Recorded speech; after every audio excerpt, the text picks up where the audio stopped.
Good evening, everyone. Welcome to the first webinar in the Spring 2024 series presented by Newton Conservators. It is wonderful to see everyone, many old friends and also many here for the first time. This group is a wonderful mix that includes experienced birders and native plant gardeners. It should be really fun. This webinar is co-sponsored by Friends of Cold Spring Park, Green Newton, and the Newton Tree Conservancy, three terrific nonprofit organizations working to support nature. Thank you for helping to make this webinar possible. My name is Beth Wilkinson, and I'll be the moderator of this virtual event. Barbara Bates is our technical director. Newton Conservators is an all-volunteer nonprofit established in 1961 that connects people to open space and that works to preserve and to maintain open space in Newton. Newton Conservators is grateful for the beauty and sustenance that the land provides for humans and the other creatures with whom we share the earth. We acknowledge the Massachusetts stewardship of the land that kept its ecological communities vibrant, strong, and interconnected for thousands of years. Tonight's presentation is by Claudia Thompson, who will teach us how to use native plants to create landscapes that will support bird diversity. We are so very fortunate to have Claudia with us tonight. She founded Grow Native Massachusetts in 2010 and served as the organization's president and executive director through its first decade. Her lifelong career in the environmental sector has included other notable roles. She served as director of education for the Appalachian Mountain Club, director of Drumlin Farm for Mass Audubon, and on the board of New England Wildflower Society. Now, Claudia will call on her personal experience over 3 decades of transforming her relatively small urban garden into rich habitat, where she documented more than 80 species of birds. So let's get ready to learn. Welcome, Claudia. Hi. Thank you so much for the nice introduction. And I really appreciate this opportunity from all of you co-sponsors and the Newton Tree Conservancy to talk about my very favorite subject. I'm going to jump right in here and share my screen. Well, as I said, I'm honored and delighted to be here. And the structure of the program is really threefold. We're going to take a quick look first at the challenges that birds face. Then we're going to look at my Cambridge garden as a case study. And then we're going to wrap that all up into what I would propose are the great general principles for landscaping any property, large or small, to support bird diversity. It's no secret that for some time, many species of birds have been in decline. And that really hit home about 5 years ago when the headlines started trumpeting the work of a peer group of scientists. Science magazine published this peer-reviewed article in September 2019. And it's a very respected peer-reviewed journal, and the complex and detailed study that was presented was the first of its kind. It was co-authored by 11 scientists from 9 different organizations in the United States and Canada, and the lead author was Ken Rosenberg from the Cornell Lab of Ornithology. The news was so dramatic that the headlines got picked up and distributed in media outlets and journals across the country. And the shocking big news was that in just 50 years in North America, we have lost an estimated 3 billion birds, or almost 1/3 of the birds that were estimated to be here in 1970. And those losses are being felt across virtually all biomes. It was a tremendous amount of data that was put together to do this report from independent monitoring networks, and all of you who are birders know how much of a role citizen science plays in this whole field, and their radar records on migration, etc.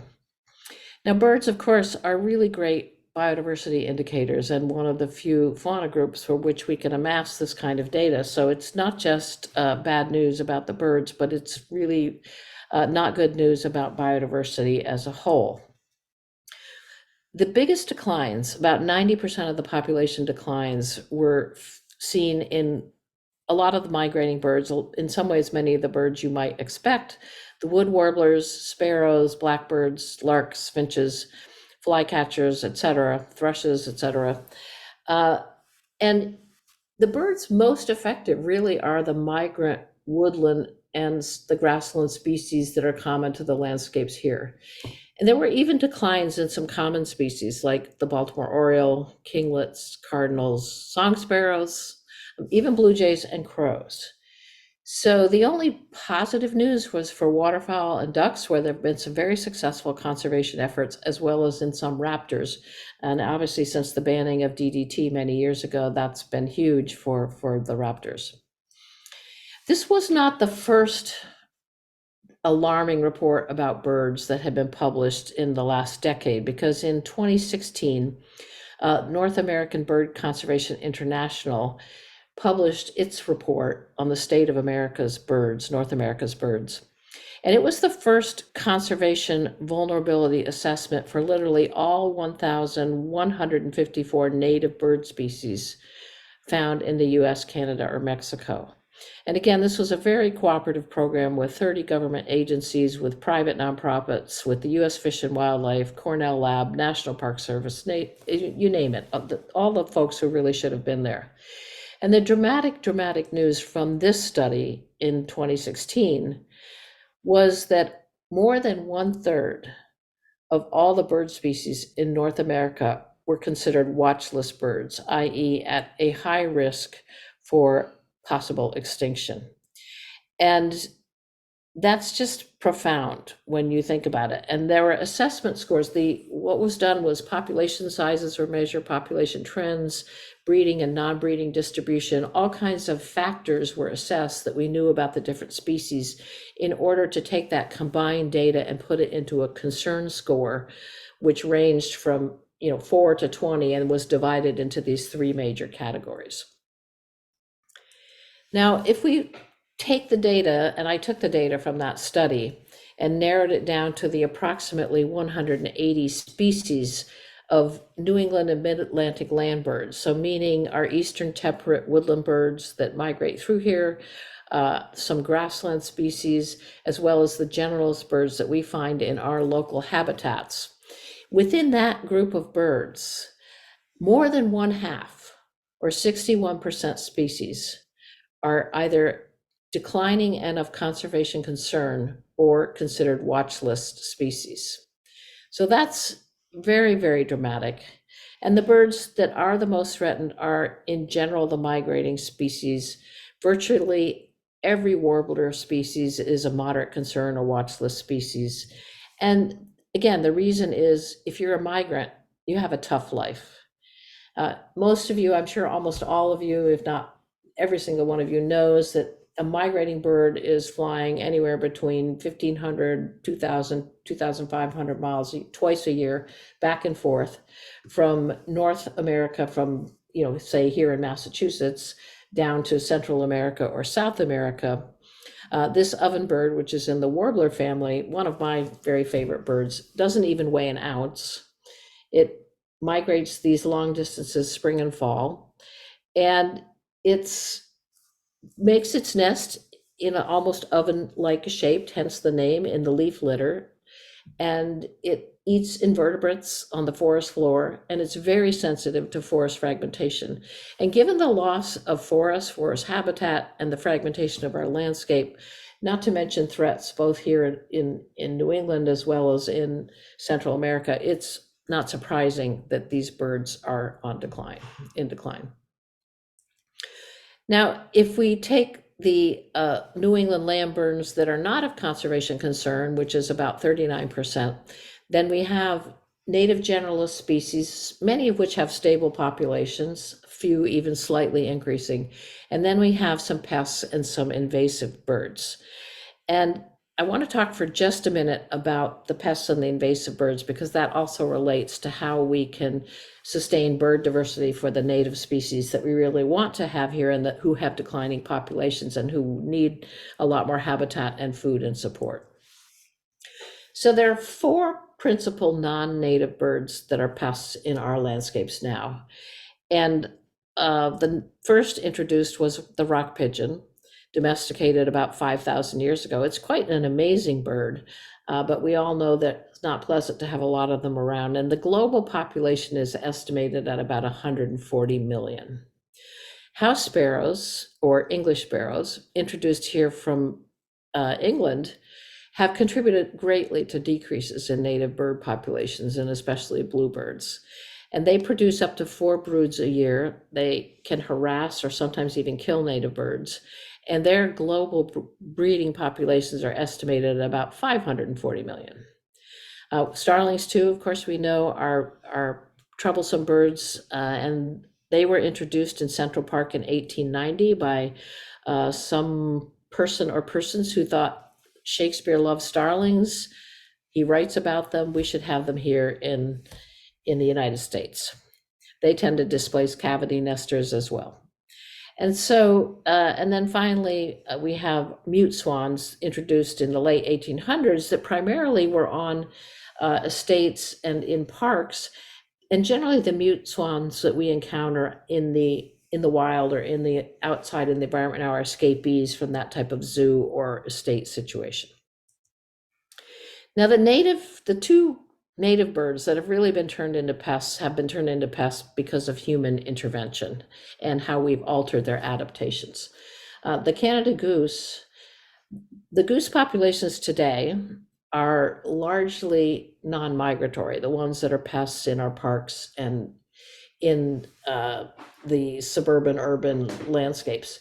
And there are 2 reasons that they became non-migratory. One is that Canada goose populations were actually quite low in the early 1900s, and there were deliberate efforts from wildlife population biologists and from state and federal agencies to raise the Canada geese and to reintroduce them. There were actually 15,000 Canada geese reintroduced in Massachusetts in the 1950s, I believe. And that was after they were populations again were so low, they were concerned that they might be extirpated. So these populations that were raised on farms and deliberately reintroduced back into New England had lost the migratory instincts because they had been raised in captivity. In addition, believe it or not, Canada geese are still hunted today.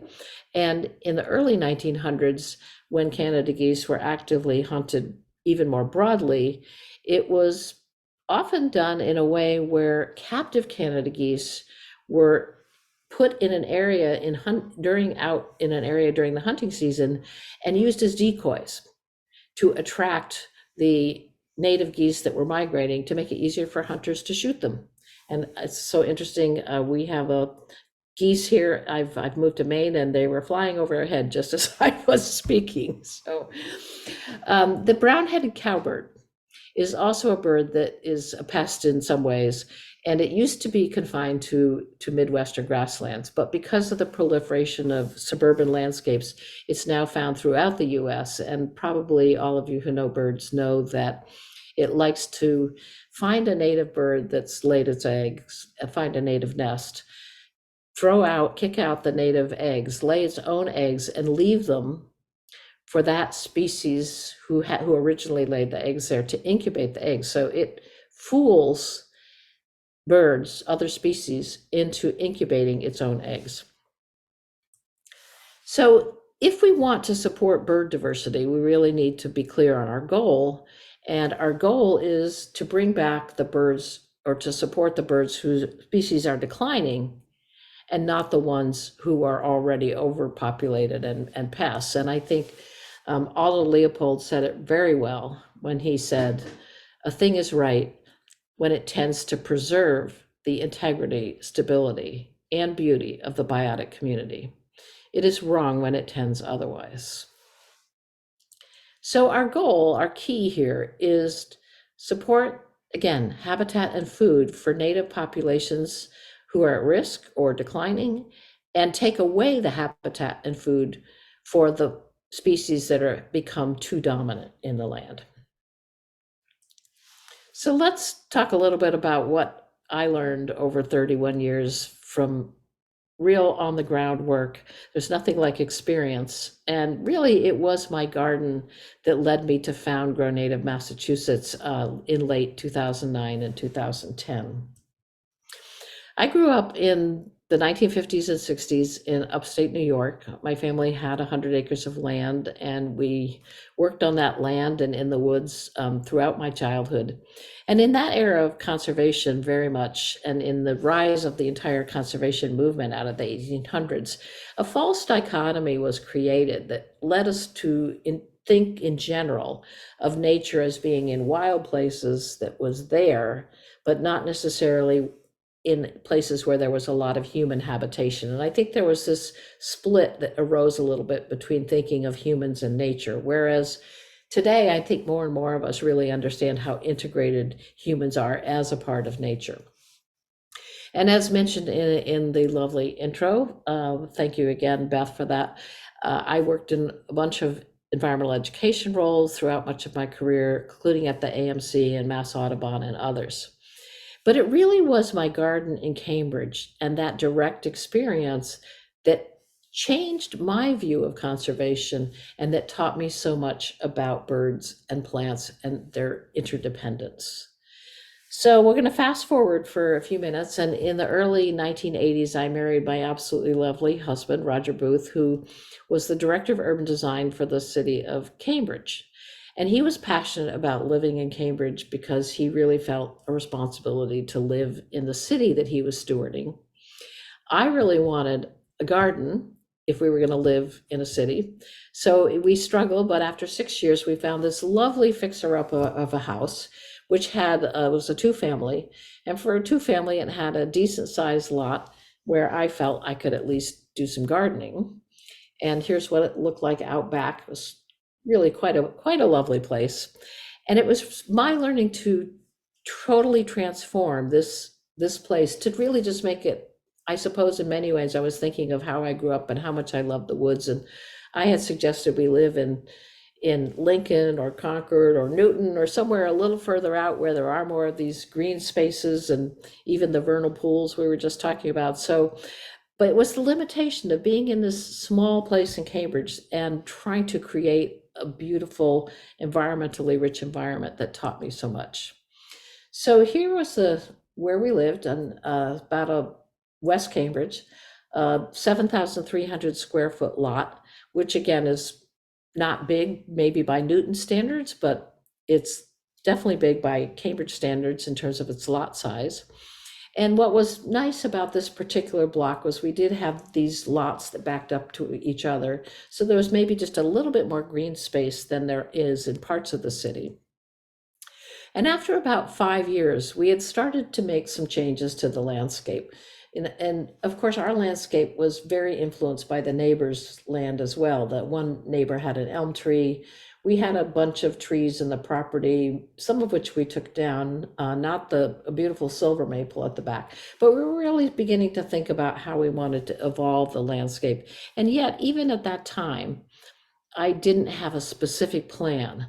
I approached gardening the way many people did. I had not gardened per se as a child because I lived in the woods, which was this amazing garden. And so I didn't have the knowledge that I have today. It was really, again, a long process of learning. And the 1990s was the period when awareness of invasive plants was rising tremendously in the conservation world. And in fact, in Massachusetts, that was the time in which MIPAG was founded, the Massachusetts Invasive Plant Advisory Group, and where the beginnings of the development of a prohibited plant list started. The prohibited plant list didn't become regulatory, in effect, law until 2006, but all of that background work started in the 90s. So there were 11 different invasives on this small lot in Cambridge, and we removed every single one of them successfully. And we even removed the Japanese honeysuckle that Roger had brought up from his home in Arkansas, and we had planted it back in 94. And then as I was learning more about invasive plants, I'm like, no, we really can't have that here. And even though it's got all those memories for you, we took it out. So you can see the list of what we did remove, and it's not like we had tons of any of them, but they were all there. One of the most dominant was really, in some ways, the black swallowwort. Um, but again, it was a great first step to get rid of these plants and be controlling that invasion. And this is what the garden began to look like fairly quickly over a number of years. Again, I didn't have a plan. I didn't quite understand when I started how important the having a ground cover of so many different species and making beauty, but I evolved an understanding of how that could be done by planting plants, moving them around. And I didn't set out originally to use all native plants, although I was in 96 was when I joined the board of the New England Wildflower Society, so I was becoming much more aware of them. But even in that day, New England Wildflower Society, the Curtis Garden, the main garden, wasn't all native, and the plants sold there weren't all native. So again, we've all learned a lot since then. And my efforts, my original plan or my original learning in the garden was really like, again, like most gardeners. I went to Weston Nurseries, we loaded up the car, we bought a lot of plants, we chose them by hardiness zone, we chose them because we liked how they looked, we chose them because we wanted a mix of shrubs and trees, etc. But we didn't have a scientific philosophy at the time. But we did quickly start to build a garden that we thought looked lovely, and we did love native plants. So after 15 years, this is what it looked like where that awful old garage was. And a lot of things happened. The neighbor's elm tree died. I did begin to develop more of a plan and understanding of what I was doing at the time. I was trying to create this woodland garden. I wanted that feeling of the beautiful woodland wildflowers, and succession was beginning to happen with the fact that we planted every single tree in this picture, and they were starting to grow, and where it had been sunny, shade was happening.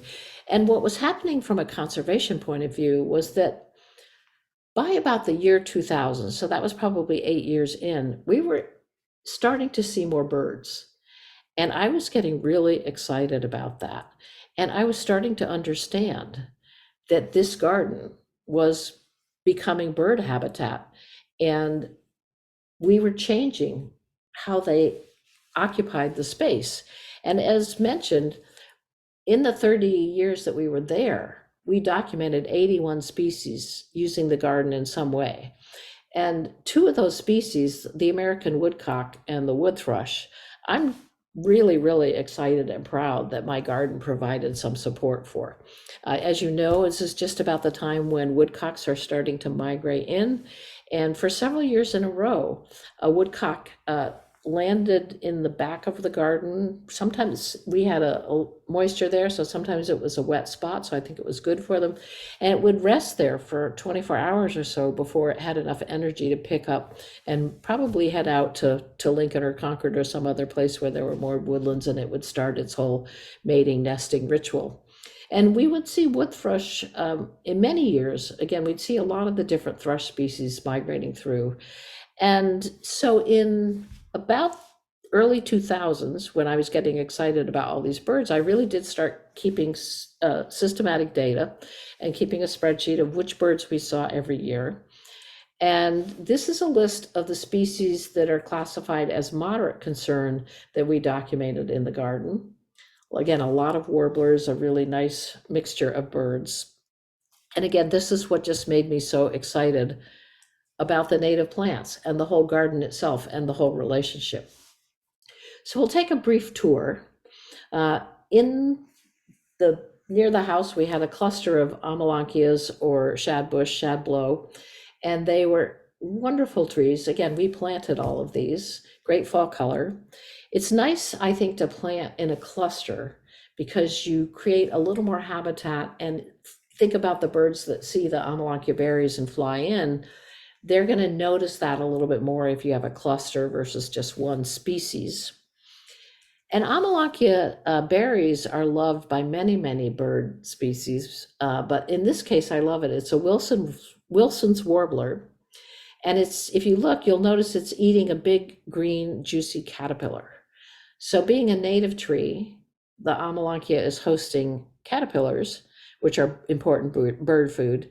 And it's, of course, also providing berries for these many species. Cedar waxwings love shadbush berries. They love those. They would literally arrive, a small flock of cedar waxwings would arrive with their little overhead almost to the nose on June 1st every year. And they'd fly down and see that most of the berries were green and they'd try to eat some of them. And then they'd typically fly off and come back a week later. It was so amazingly predictable. And then we didn't usually see orioles, for example, in the Amelanchias, but a few years back, I think it was 2021, we seemed to have a little aphid infestation in the shadbush. And for the first time, the orioles came down and did great pest duty. And we spent weeks watching them helping our trees and cleaning out those little pests. It was great. And the garden ended up having a lot of layers, front to back, a lot of niches. Landscape architects might call those rooms.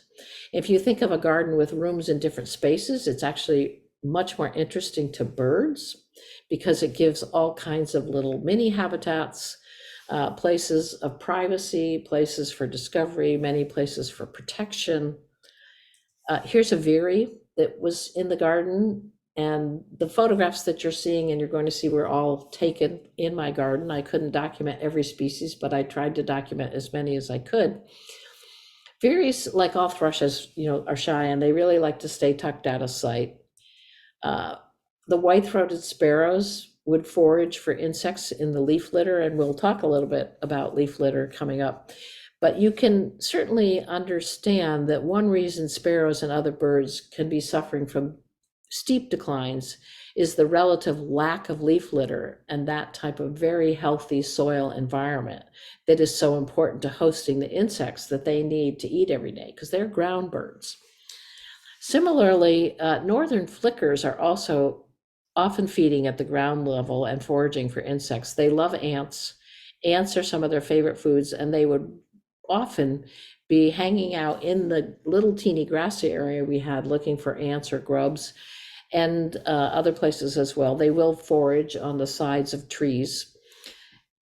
And the back of the garden had a lot of wet areas and secluded spots because we lived on a very clay soil. The part of Cambridge where the house was actually where a tremendous number of bricks were manufactured back in the 1800s for a lot of New England's buildings. And if you literally went down from the tiny bit of topsoil that was there, all of the soil was solid clay. If I was digging up in the garden and left a big chunk of it there, it would bake in the sun like a brick. Now, to me, that made interesting habitat and opportunities to use species of plants like these May-apples that would, and sensitive ferns that would be adapted to these kind of wet conditions, but didn't have to be wet all the time. And it also meant that it was helpful to the birds. So this is what the back garden would look like when we had the ever more common 3/4 inch of rainfall. It was interesting, when we bought the house in 1992, it wasn't common to have a 1-inch rainstorm. But of course, with climate change, it's become much more common to have that happen. And so sometimes the back would flood even more than that. And this little bit of topographic variation meant that we had a northern water thrush come through in the back garden after the big rain. And I spent, I think, I saw it, I wanted to photograph it, and I was sitting out there quietly with it. I spent a couple hours just watching this lovely bird hopping around in the back and getting insects and hopping in the water. And one year, I think it was 2019, we had a sustained wet period. And for about 2 weeks, we had a small population of red-winged blackbirds who were there constantly for the entire period. Here's a tufted titmouse and its youngster in the bird bath. That was the little bird bath we had. And also catbirds in the little bird bath, regular visitor. I think catbirds were nesting at the very back of the garden, either on my side or on the neighbor's side. I never actually saw the nests, but we saw them with their young and their furtiveness, so I'm pretty sure they did nest there. And so many warblers. We really enjoyed the warblers that we saw coming through. I Don't have tons of warbler photographs because they're so hard to photograph and they move so fast.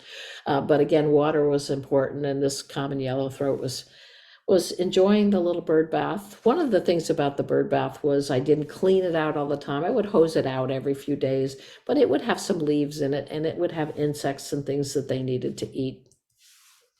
And mourning doves, who are really our native pigeon in a way. They're primarily seed eaters, but they love snails, and they would hang out near the bird bath as well. And the snails are important because they, like many birds, need calcium in their diet, particularly for laying eggs. They love to actually lie in a dry spot and fan their wings in the sun. And they're very fast flyers. They actually can fly up to 50 miles an hour when they get going. The one, in all the time that we had this property, as I mentioned, there were a few trees there to begin with. There was a Norway maple that we removed, invasive buckthorn that we removed. There was a very scrappy ash tree we took down, the horrible Norway spruce out front.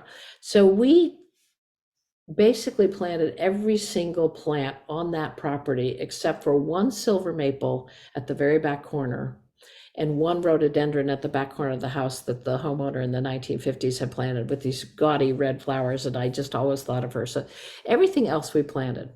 So the silver maple at the back was a great mature tree where a lot of birds would forage for insects, including this red-bellied woodpecker, but many other birds, brown creepers, warblers, redstarts, often had redstarts back there. And this is what the back garden with its tree canopy and vegetative canopy looked like in 2015. So what do we have? We have 20 plus years. But it is amazing when you plant how much succession happens in the garden, and that your trees and shrubs and everything that you plant is going to grow and be valuable for habitat. When we were originally planting a lot of the trees, and we did most of the tree planting in the first 8 years, Roger used to joke that it was Claudia's woods. By this time, he was joking that it was Claudia's jungle. And there were even some trees we planted, like a river birch close up to the houses. The neighbor didn't like it. She thought it was too close to her house, so we took it down. And then there's one story here that I'm going to tell you about a snag. And you can't quite see it in this picture, but you'll get the story in just a minute. We had some Thuya occidentalis, or eastern white cedar, right up near the back porch. And especially in November, that was a great food source with the seeds for goldfinches and for chickadees and juncos that would look for insects. Pine siskins, of course, would eat the seeds, and house finches. And one year when there was a white-winged crossbill eruption, they came down to this little section where we had the group of Thuyas. And it was a nice spot for the blue jay to nest. I love this photo because if you look at the blue jay and you see these little teeny tufts of white feathers underneath, those are actually its 3 young, and it was sitting on top of them at the time. And then near our back door, we had cardinal flower, and cardinal flower, if you like hummingbirds, is one of the best plants that you can plant, and it's the only pollinator. Hummingbirds are the only pollinators that I know of for cardinal flower. So there's a great mutualistic coevolutionary relationship between them. And cardinal flowers are definitely one of the favorite food sources, nectar sources for hummingbirds. One thing I didn't know originally when I planted cardinal flower was that, of course, I knew it was a biennial, but that its seeds would not generally germinate, and it wouldn't generally reproduce. I had planted it in my back sunny garden, and after a couple of years it died out. But Larry Weiner, I don't know if you know Larry's work, he's an incredible meadow designer and a really, really great observer of plants. Larry taught me that cardinal flower seeds that are so tiny when they mature, in general, when they fall to the ground, they can't germinate if they aren't exposed a little bit and if the ground is generally not disturbed. So I gave up with the cardinal flower in my back sunny garden, and I said, let me plant it here by the downspout where the rain will rush down, and maybe that will produce enough disturbance so that it will reproduce and I don't have to replant it after a few years. And it worked beautifully. So here's a view from the back door looking down to where the cardinal flower seeded itself into the woodland garden all by itself. And voila, we had more hummingbirds. Here's a kingbird that's gleaning for insects in the river birches that we had. And river birch bark, which you see down here exfoliating, again, it's a great tree for hosting lots of insects in a healthy relationship. There'll be a lot of birds that will go in and look for insects in that situation. We had sharp-shinned hawks who would visit, of course, looking for songbirds to eat. We had red-tailed hawks that perched on top of my snag, which you're going to see in a minute. And I witnessed in our garden red-tails eating crow, eating rat, and eating squirrels. And so that's pretty cool that we had our hawk doing ecological duty as well. Was the first time I saw the red-tailed hawk. It had actually caught a crow and was perched it actually in the neighbor's elm tree over the garden, and it was having quite a little feast, and it was dramatic, and their populations, except for the threats of the pesticides that are commonly being found, but without that, their populations would be doing very, very well, and they're a great urban bird. So again, I got so excited over the years with how many birds we were starting to see that in about 2008, as the density of the trees that we planted was getting thicker and thicker, I had planted this river birch to one side of a silver maple. And I wanted to now take the silver maple down, but I said, let's create a snag. Let's create a piece of standing deadwood and see if we can get woodpeckers to nest. I wondered if with all this habitat, if they might possibly nest right in my Cambridge garden. And it was a little bit of a debate between Roger, my husband, and myself, because he thought, oh, it's going to look ugly. And as you can see here, it did look a tiny bit stubby when we first created it.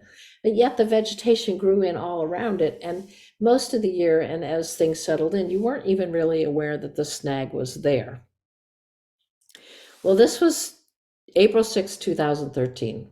We were sitting on our back porch having a cup of coffee, and I got, oh my gosh, it's like it worked. My experiment is working. Here was the male downy woodpecker clearly drilling a hole for a nest, and obviously had been working at it for several days. And so a little bit later, the flicker came by to check out the hole, but Mr. Downey was not going to let the flicker have that hole. He had not abandoned it. So he came back, and for 2 weeks, he would be there for several hours a day, digging the hole deeper and deeper and deeper. And finally, he got almost all the way in, and on April 18th, he got all the way into the hole and popped out and was able to turn around inside. By now, and I saw later when it decayed what the size of the downy woodpecker hole was. It's not small. In the end, when they create that cavity for them to raise their young, it's probably, this one ended up being maybe 12, 14 inches tall and hollowing out the whole center of this tree.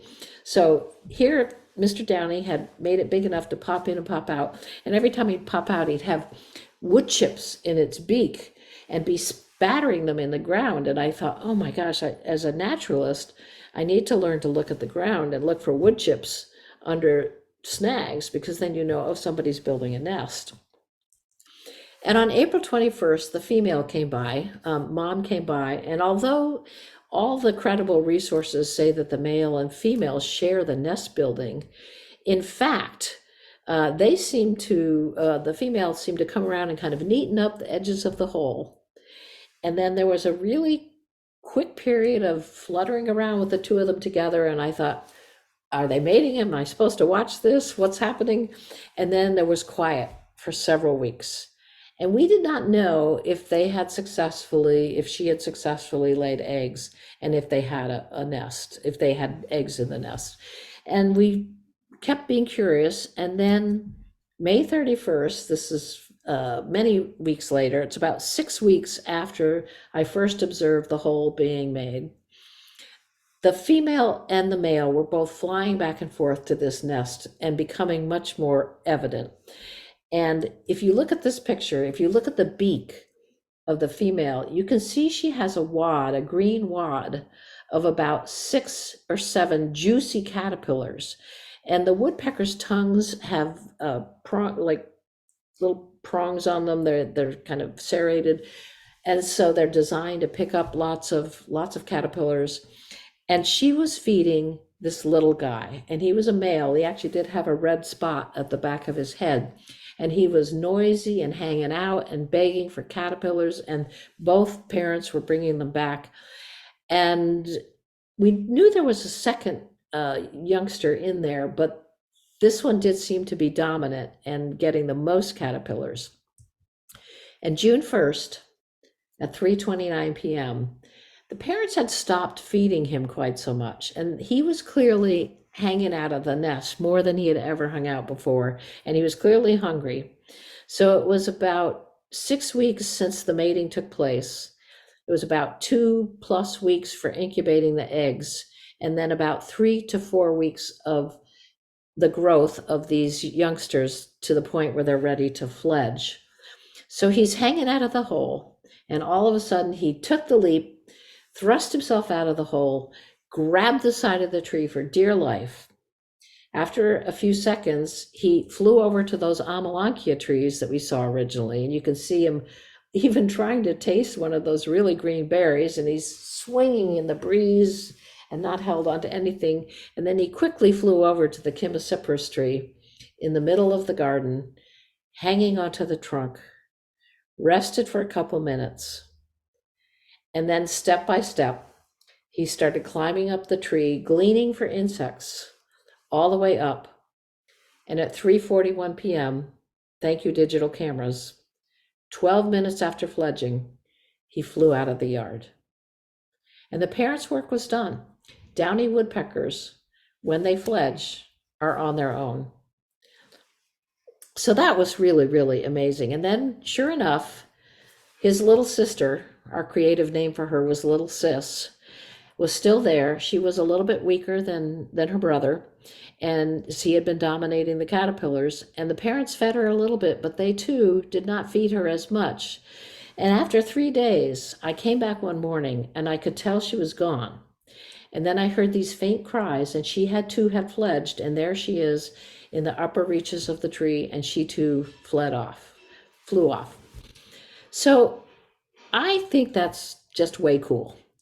And to live in Cambridge, to be in this urban environment, to get to sit on my back porch, to have a cup of coffee over 6 weeks and watch this entire nesting process take place. And I never saw that on 100 acres growing up, because we were, the house was there and we weren't literally right next to the tree where that happened. But I think it's important to note that I think, and we did have a scarlet tanager come through once, and of course robins with many other birds. But I think the big lesson here is there are 2 reasons why we were able to have so many birds use our garden. And the first is that the need for habitat for these species is so profound that there's far too little of it, that the birds will occupy it wherever they can find it.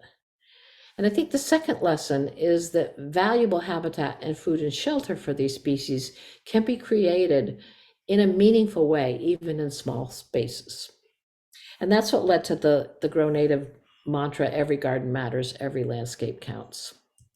And in the end, we did get the house fixed up. It was not what it was when we found it. And we had our show of daffodils and tulips in the spring, and native plants that grew in around, not 100% native. I would say, it didn't stop me from having lavender or a few favorites.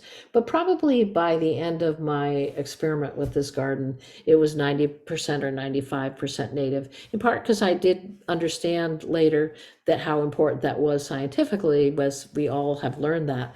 But also I like the look and feel and the beauty of native plants. So let's distill this into the lessons that I think we can all use for stewarding any landscape. Again, it's all about habitat and food for the species that we're trying to support. And I would propose these 7 principles. First, native plants are absolutely essential. And then we'll talk about leaf litter and leaving stems and not having quite such a neat garden. That's really important for ecological processes.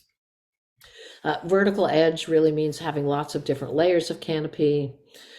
Having cover and topography is important. Water is important. Snags, as we've just seen, and then deterring our pest species that we don't want to have chase out the birds that we're trying to support. So I bet you guys have had such great programs. I bet you all know this. So it's probably just a quick refresher of how important native plants are. Essentially, we all know native plants host many more insects, and therefore, since it's native plants, that they're essential for having insect life, and insect life is so necessary to bird life. You just have to have the whole cycle to make it work. And if we think about what birds eat, of course, every species of bird and every type of bird has a different type of habitat and a different type of food sources and food needs. But if we look at songbirds, they eat either insects or fruits or seeds. And in the spring and summer, for most of the songbird species, the primary diet is going to be insects. As we shift to fall and winter, there are more berries in the landscape, there are more seeds in the landscape. Insects will still be a primary food source for many of these birds. Some of them will shift and have more seeds and more fruits, and of course, many birds will eat a combination of these. But the real lesson is that if you're going to raise your young, the nestlings basically are fed only insects. And so, as Doug Tallamy reminds us, since 96% of the North American terrestrial birds feed only insects and arthropods to their young, if we don't have insects, we're not going to have the next generation of birds, and they're going to go extinct really fast. And of course, why do they need insects? Insects are a great source of protein, and these baby birds are growing so fast that they really need that food source to mature in the short time that they do.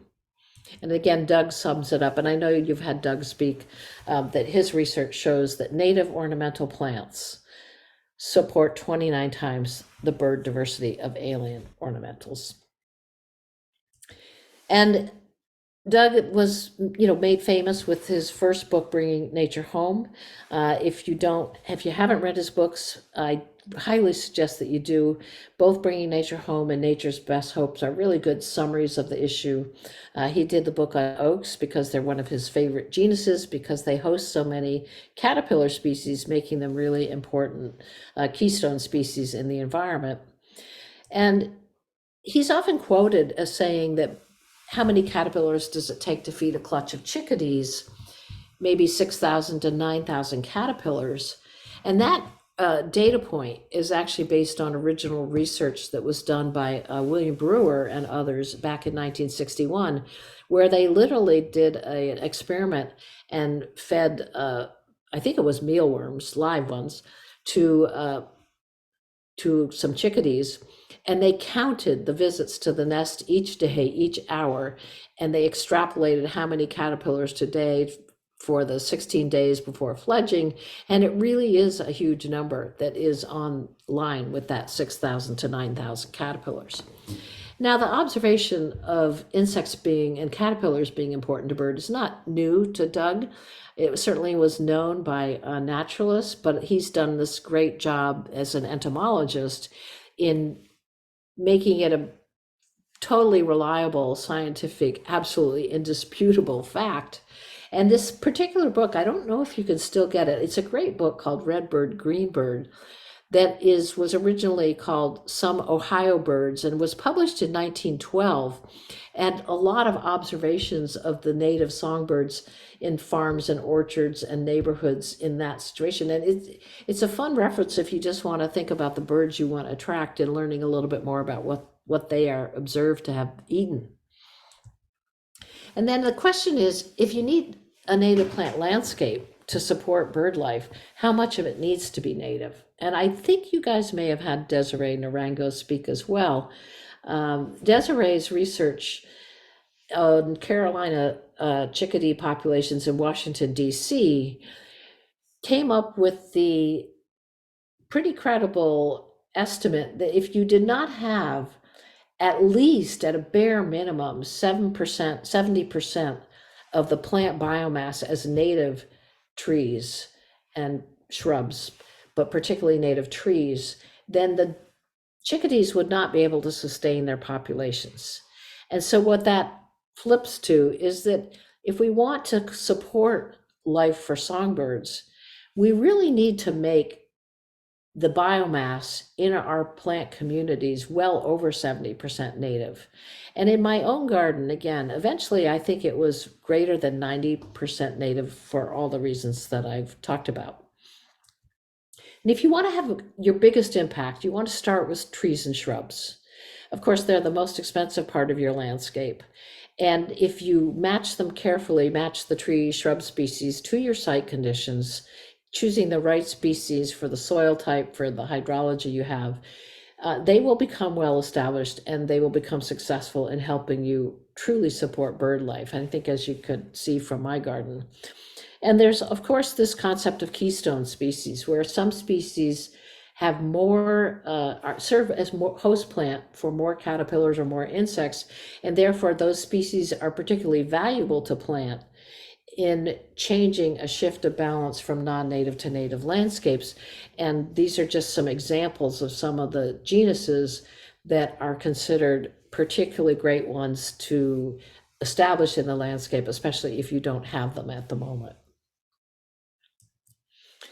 So let's move on to leaf litter. Probably, we know that habitat loss is the most significant threat to bird diversity. And one of the things that's happening is in habitat loss is we've lost our leaf litter. And think about how many birds feed in the leaf litter. It's no surprise that we're losing them, because how much leaf litter do urban and suburban gardens give the birds? And there's so many creatures, called the mini beasts, from all the different phyla of invertebrates that are important in the leaf litter. And a healthy soil is full of them. And all of these are both maintaining soil health and breaking down the leaf litter, but they're providing food for bird at the same time. In my garden, I did not use chemical fertilizers at all. I did also, in general, did not bring in, I had compost that I composted on site from our kitchen waste, but I did not bring in compost. The leaf litter became the fertilizer for my entire woodland garden. And it was delivered every fall, very gently, one leaf at a time, free of charge. And I once had a landscaper who told me one fall, when he was blowing the neighbor's leaves off and I was asking him to leave mine alone, he said, "Lady, if you don't blow the leaves off the land, your plants aren't going to germinate in the spring. They're not going to emerge in the spring." And I'm like, my God, what did these poor plants do before leaf blowers?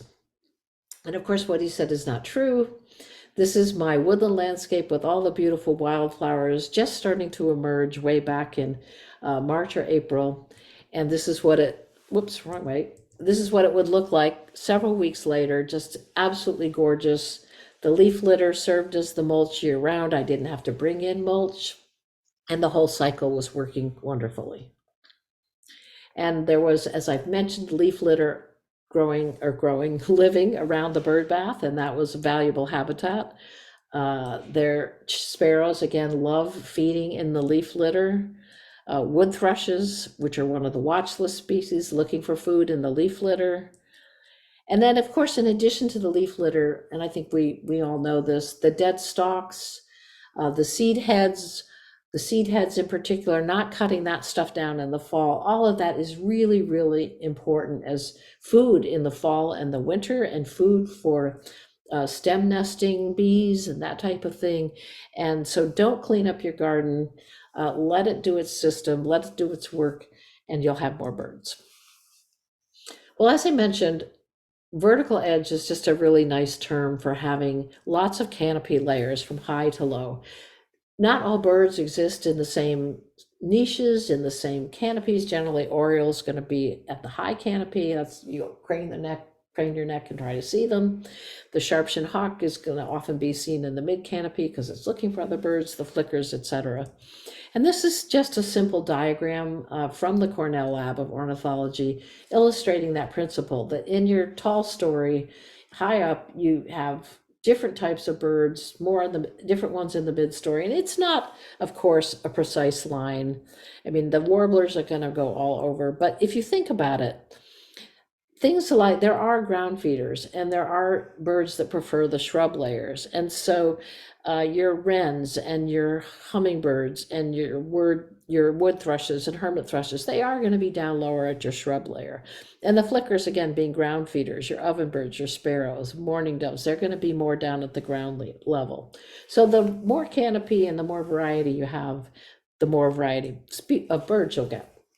And of course, the cover in general and the topography in general is important for privacy and protection.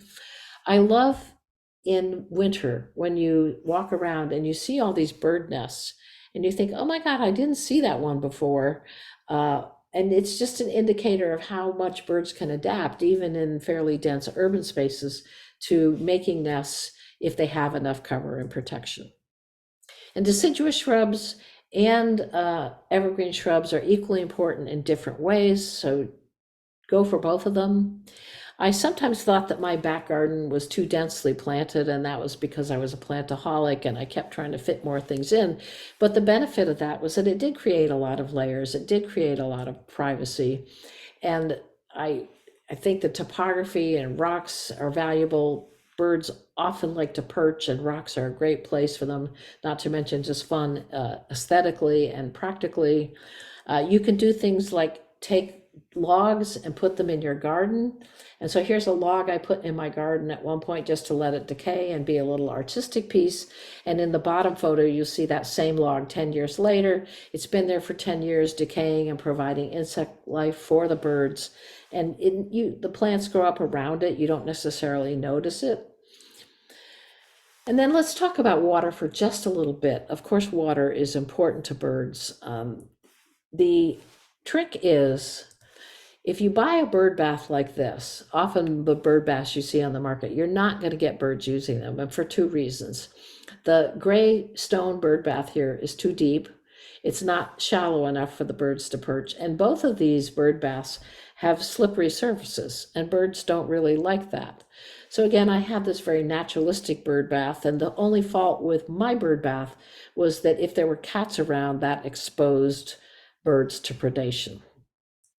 If you do provide water, again, the theory is imitate nature, have some varied heights so that different species of birds can find the places they like. The birds generally don't like a deep water space. And again, provide some shelter and protection. Make it as natural as possible. And of course, if you have some money to spend, you can go for the 5-star water feature. This is a lovely little water feature that some friends of mine put in. Nice shallow spaces, a little variation, moving water, which birds like, but not all of us can afford to do that. But if you can, it can be very, very lovely. And then finally, snags and dead trees. We've talked a lot about my snag. What I love about the first photo and the last photo here is that was my snag even after the downy woodpeckers nested. And that snag had so much insect life and provided so much habitat for birds foraging for food because of that it was a really valuable feature even when the woodpeckers were not nesting in it. The middle photo is a screech owl that's decided to nest in a street tree in Cambridge. That was right on a busy street. And there was a dead Norway maple that fortunately all of us rallied around and asked the city to not cut down so that the screech owl could still be there. Of course, we know in the woods, we see this all the time. This is a tree that's being used by pileated woodpeckers. This is a naturally occurring snag that is probably you look at the holes in it, probably being used by downy woodpeckers. I would have loved to have had a snag this beautiful in my garden that was totally naturally occurring and I hadn't had to create. But I'm glad I created the one I did. And I think snags are truly beautiful. They're very artistic in the landscape. If you've got space for them, leave them, they're valuable.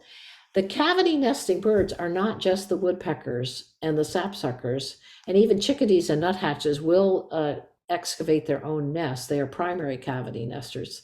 But the snags and the holes that have been created by the primary nesters are really, really important to the secondary cavity nesters, i.e. the birds who find the abandoned nest holes and they nest there, which are all the birds listed here. And don't forget the value of brush piles. In general, don't clean up so much. Where you can have a little messiness, where you can have a brush pile, where you can have a decaying log, all of that, it encourages the organic cycles of decay and insects and hiding and protection, and is valuable in the landscape. And then finally, let's deter the species we don't want to support. English sparrows and starlings have drastically altered native bird populations ever since they were introduced. William Brewster, who is a famous ornithologer and was the first president of Mass Audubon and also the curator of birds for Harvard Museum of Comparative Zoology back in the 1800s. He lived in Cambridge, not far from where I did, and he documented and talked about the actual impact of the English sparrow introduction after 1851. And he lived in the area where he really witnessed the disastrous effect on many other bird populations like bluebirds and house wrens and tree swallows and flycatchers. And the period of 1873 to 1878 was actually described as the Sparrow Wars, where people were arguing publicly about whether the sparrows were a negative influence or whether they belonged there. And the Sparrow Wars were a vocal expression by people who were seeing the observations of what happened negatively with the reintroduction of the sparrows, of what they could see in front of their own eyes. And we know that the sparrows will build nests anywhere in our houses and buildings that they can possibly find a place. And in the landscape, it's interesting, they're often in the privet hedges, they're often in the bobbed yews. I've never seen native birds hanging out in privet hedges or bobbed yews, but I always see sparrows there. So we create a lot of habitat that maybe we don't want to create if we don't want to be supporting those birds. So finally, just a quick thought about birdhouses. It's a big industry. The question is, and you can buy a birdhouse of every possible shape or form that exists. The question is, are they helping or hurting the birds? And too often they do become homes for house sparrows and sometimes starlings. So the hole in a birdhouse is generally made of a size that's too small for a starling, but it's typically about 1.5 inches in diameter. And so that's the right size for a bluebird and other cavity nesters, but it's also the right size for an English sparrow. So if you do construct birdhouses, please monitor them. And because the sparrows will establish their nests there, and they will actually drive out native species that are in there. They sometimes destroy their eggs or just drive them from the nest. And it is okay for you to do that. The English sparrows are not protected by the Migratory Treaty Act, and so it is fine to use control methods to take them out of the bird box if you find them there. And just a couple thoughts about bird feeders. We just want to think about who we're feeding. So if you've got a great place to live where you don't have a lot of pest birds, you may have the picture on the left. But if you lived where I did in Cambridge, you might have, if you use that kind of seed, the picture on the right. And so again, we want to think about who we're feeding. We can, of course, target our feeders like this Niger feeder to primarily feed goldfinches or juncos or chickadees. But it's interesting that more than 50 million Americans feed birds with bird feeders. And that is not a substitute to begin with for the needs of those native bird species that we have here. If you want birds, they need a big established native plant landscape. And there's no way that bird seed, and even if it has fruit or whatever else mixed in it, can in any way provide the range of nutritional needs that birds have, nor do it over sort of the space and time the way native plants do. Now, I'm going to skip this quickly. It's or we can do it in 1 or 2 minutes. There are other human impacts on birds that we ought to consider in our landscape. And it's very briefly, the biggest ones are cats, glass in our buildings, big glass windows in our buildings, both large and small, pesticides, and lighting. So the two biggest threats that are believed to be the biggest killers of birds after habitat loss are cats and skyscrapers. This is data from the US Fish and Wildlife back in 2017, and they believe that feral cats and house cats are responsible for the deaths for so many birds, 2,500 million birds each year. And that's a lot of birds. And we could go into this in more detail. We don't have time for it. You might question it. But if you start to calculate how many feral cats are there and then the cat pets in the environment, it really works out to somewhere around, feral cats may be killing 30 to 40 birds per year, and cats that are pets that are allowed to go outside killing maybe 15 a year. So it's not an unreasonable number. Do keep them indoors. I mean, this was a yellow-throat warbler left at my door in 2020, and this is really what cats do. The majority of our songbirds are migratory, and because they are migratory in these different flyways, the building collisions have impact, and the migration, which happens at night, also is really affected by the nighttime lighting. And this is what we look like from a NASA satellite in 2012. So there are a lot of great efforts going on the dark sky movement, and a lot of efforts to also start to do things with windows, big glass windows in buildings, to make them not so reflective so birds won't run into them. So together, we humans can make a tremendous difference to birds. And I really like this quote from Barbara Mikulski, that each of us can make a difference. Together we make change. Thank you so much, and I look forward to questions. Thank you so very much, Claudia. Oh my goodness. Thank you for sharing your 30 years of learning. Thank you for sharing your beautiful garden. I didn't know what an amazing storyteller you are. You are as much as a naturalist and a gardener. You're a storyteller. Thank you. Wish you could have heard how I was laughing over the story of the downy and the flicker. It was just terrific. So hard because I'm talking into outer space here. It is hard. It is hard. Well, we were appreciating it and chuckling and enjoying it. And I go through all the points, but we've got questions we've got to get to. So let's do that. One more comment. The thing that I found absolutely incredible is that you did all of that in 7,300 square feet. I mean, it looked so much larger. And so, I mean, it was wonderful. That was really neat. Yeah, that was just the total revelation to me. Again, I think the time that I started Grow Native Massachusetts, which was around 2009, Doug Talmy had written Bringing Nature Home in 2007. I read it sitting on my back porch in 2008, and it was really this perfect articulation of what I had come to believe through my own garden, because it was really, I will tell one tiny story. I was so convinced about what these changes were doing for birds and the potential now of this urban garden to be meaningful, that I was at a meeting with some conservation scientist types in about the year 2000. And one of them turned to me, because I was bubbling about my urban garden, and said, "You don't think what you do in your garden matters to conservation, do you?"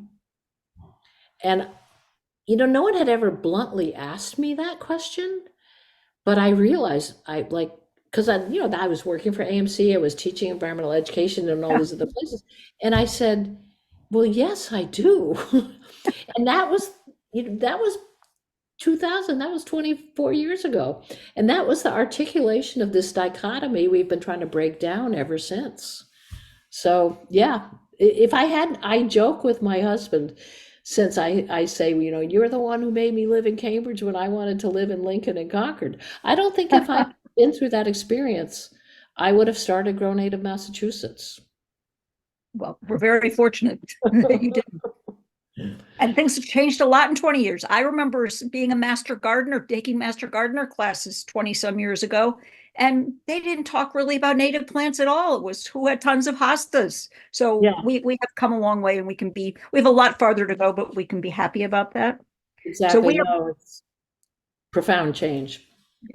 we have requests for specific advice, but I'm going to ask the question that of curiosity that someone asked, saying your lovely garden. You mentioned you moved to Maine. Are you keeping track of what's happened to your garden since you've left it? Um, Selling real estate is funny business. And so I don't have a lot of contact with the people there now, in part because realtors often, when they're selling a place, don't want potential buyers and sellers talking to each other.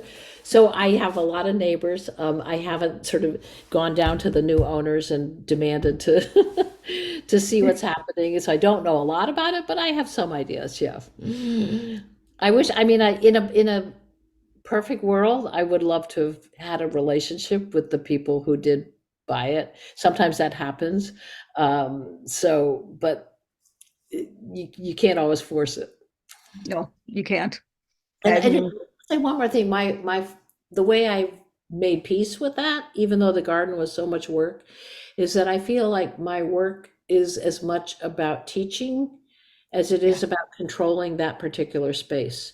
And so while I know I no longer control it and can achieve some of the objectives that I want to by being the master of that space, I know that in the end, my work and success in terms of this issue is how effectively have we all helped instill these changes in the culture. absolutely. Thank you.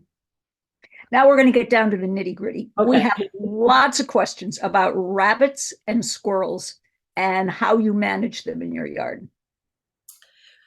let me start with squirrels because that they were dominant definitely early on. There was a time I did some squirrel patrol. You can hire an exterminator if you want. There were so many that I did some removal, not in any way distributing them. It's not legal to take a squirrel and go release it somewhere else. Right. But they were pests enough that I did some extermination of some of the population. They come back fast. And so I did find though over time, I mean, that's why I loved having the red-tailed hawk because and I the this business of the rodenticides and what we're doing to hawks is so upsetting because they would be much more active and better predators in this environment if we weren't poisoning them. And they are good predators, and that's why it was really delightful to see them. I'll tell one other slightly funny story. Again, the houses were back to back, and I did see the red-tailed hawk catch squirrel. And so one day we were sitting on the back porch and it was on the neighbor's garage that butted back to our property line. And it was on the roof of the garage and it was eating the squirrel. And I was like jumping up and down excited. And I could see they were sitting on their porch and they were closer to it when we were. And so I asked them the next day, I said, did you see that hawk eating the squirrel on your porch? And I think I must have horrified the poor woman because she sent her son out to wash off the roof of her garage. My goodness. But to me, seeing that happening in this city was exactly what we needed to have happen. So, why? I mean, I know one reason we had an excess population of squirrels was that there was a woman who lived in the block who fed them, who put out bread for them. I think it's really important to educate people about not having extraneous food in the city, not feeding wild animals. Squirrels are wild animals. I mean, we do feed birds, so we're a little contradictory, but the populations will get regulated to some extent if we're not doing these foolish things. And the Rabbits, coyotes. We're going to talk about coyotes on coyotes, our next webinar. yes, and I definitely want to attend that. And rabbits, that's tricky. I mean, boy, have they become so overpopulated.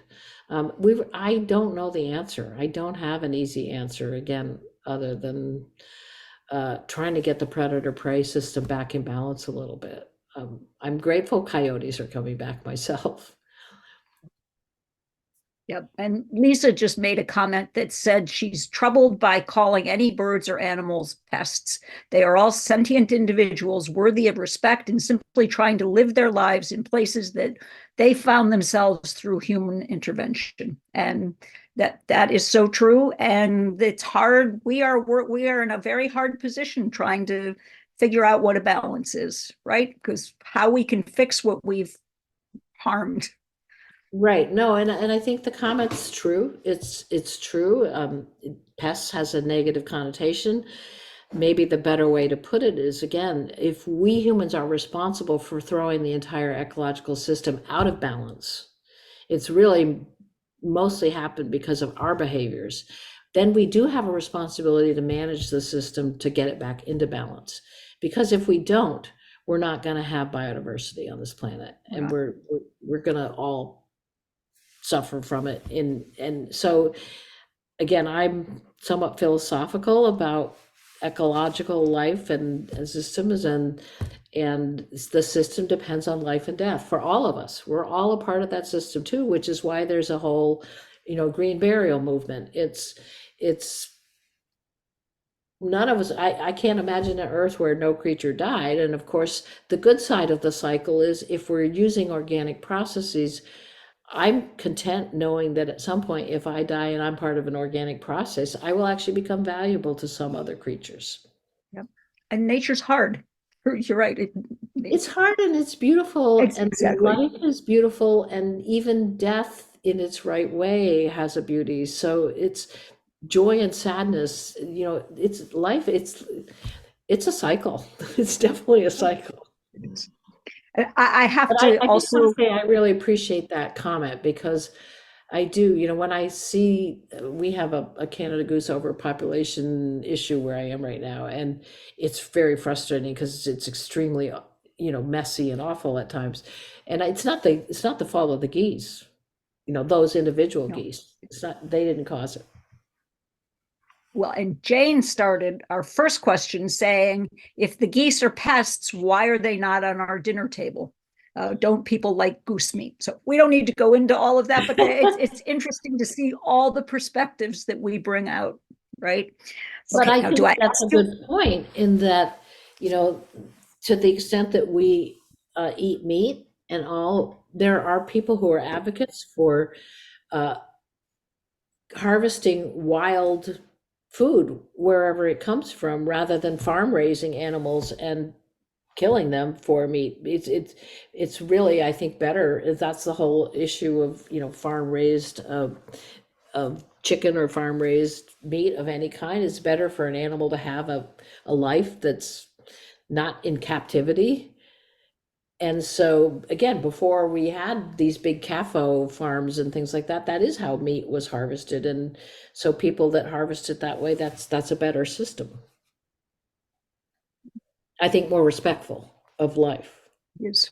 Who knew we'd get so philosophical? Yeah, it's part of the conversation though. It's definitely is. So we're going to go to a more practical question. One attendee says your photos of your leaf litter look like my yard after I have moved maybe some 50% of the leaves. I have a huge number of oaks in a tiny yard, and the leaves are big and do not break down. You have Mhm. little amelanchier leaves. Well, I had more than amelanchier leaves. I mean, I definitely had birch leaves and I had maple leaves. But point taken, I didn't have oak leaves. I actually wouldn't have minded. Oak leaves do take longer to break down. There are, if you walk around the woods, you'll know that one of the most beautiful ground covers that will grow up through our oak pine woodlands is Myanthemum canadense, which is this beautiful Canada Mayflower. Some people call it the native lily of the valley. It's much smaller, it's more delicate, and it's but sort of a little bit similar looking in the leaf shape and in its flowers. And so it's hard to find, it's a hard native plant to find. I had often wished if I'd had oaks and any kind of acidic oak pine woodland, I would have wanted to try that as a ground cover underneath. And so again, without seeing a site, I don't think anyone can give good advice on what to do. But I would say find in the woods you have in Newton or wherever you live, find those more naturally occurring spots that have oaks and the companion species that tend to grow together, and observe what grows there. I mean, you certainly things like Christmas fern, certain azaleas.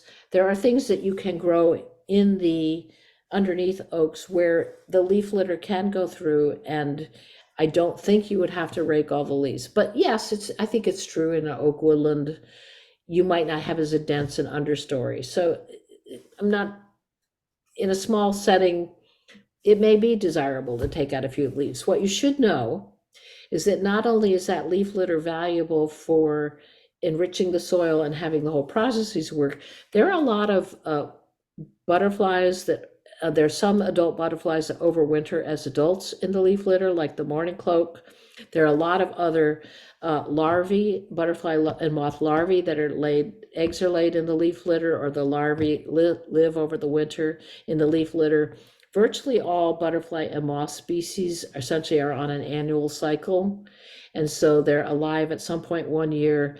The eggs are laid, the larvae live over the winter in some form, and they hatch or emerge next year. So if we're removing leaf litter, we're often removing those species. And that's why, in general, we recommend that people not grind up the leaf litter and put it back down, because you'd be grinding up caterpillars for moths and butterflies, or larvae for moths and butterflies. And if you do remove it, you are affecting many species that we do want to have. But not to say that, again, without knowing the situation, you should never do that. Okay, we have more questions, but they are very specific. And as Barbara is reminding me, we are running out of time. Oh, people are just so great with what they're adding. What one last question may I ask? Oh, I'm gonna quick sneak in two. Go ahead. Um, I'm what I'm is your, game for it, as long as you're thank game you, for thank it. you. What is your success rate been for the plants as you added them? Great question. Um, Depended partly on if I did some research beforehand, both in understanding my soil and in reading up on plants to try to make sure that I knew enough about it, even though I hadn't personally experienced that species, but understanding what type of conditions it liked. And I will say that, and I actually didn't do research on plants. I said, well, when I really started, I was just a complete neophyte.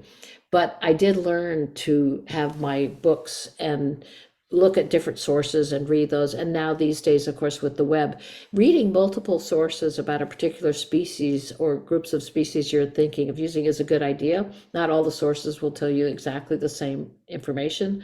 I don't think there's anything like personal experience, because these descriptions of the types of conditions that plants want don't capture subtleties. And so with personal experience, you could really observe, that you might move the same plant 10 feet away and it might do better in that little microclimate than another.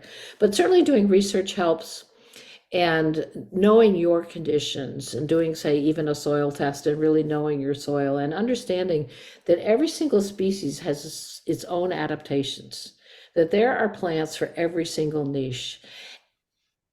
And so I would say my success rate, it depended with blueberries, which I insisted on trying in my clay soil, not so good. Me too.